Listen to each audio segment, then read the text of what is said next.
Alright, I've actually filled this out, so I'm just going to talk through it with you. The goal is to show that all circles are similar, and that's kind of an intuitive thing, right? If the center point is the same distance from anything on the circumference, all I've got to do is match up the center points and then grow or shrink to match the size of, I don't know, circle D with circle C. So first thing you'd have to do is match up the center points. So we start by transforming circle C with a translation along vector, right? This gives me a vector. That's just a distance and a direction. So we're traveling 18 in this direction. 18 what? I don't know, because I've changed the size. It was probably 18 centimeters originally. Let me just put it on here. Alright. And through this translation, right, the point of C is point D. This moves to point D. And we can see we've redrawn that little circle right there. Alright. Didn't used to be there, and now it is. Alright. If you need to pause and write at any point, pause me. Alright, write it in. Alright. Once we're there, we need to do a dilation, right? And the center of dilation is going to be that point D. And the scale factor, well, it says S over R, right? S over, is this also an S? Oh, I'm sorry, R and S, right?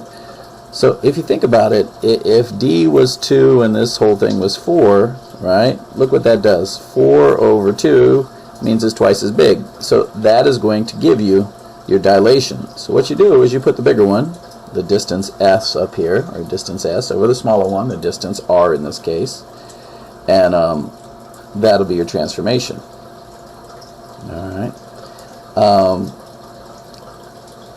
And circle C will be made up of all points R distance from point D, right?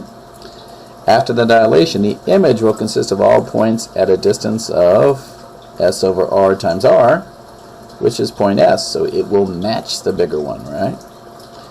And that is it.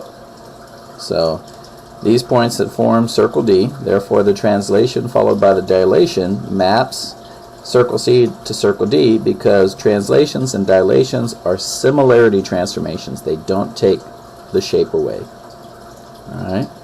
You can conclude that C is similar to D. And in fact, you can conclude, well, let me actually show you those parts. Alright? You can conclude that all circles are similar to all other circles. So there's some questions. I've actually answered these for you too. We really need to get through this. So you can show circle D and circle C are similar, right?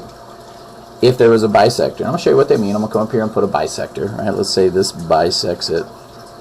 And then if I reflect over that, right? If I reflect over this, it will jump to this. It's that fold line that would move it there. So you say yes.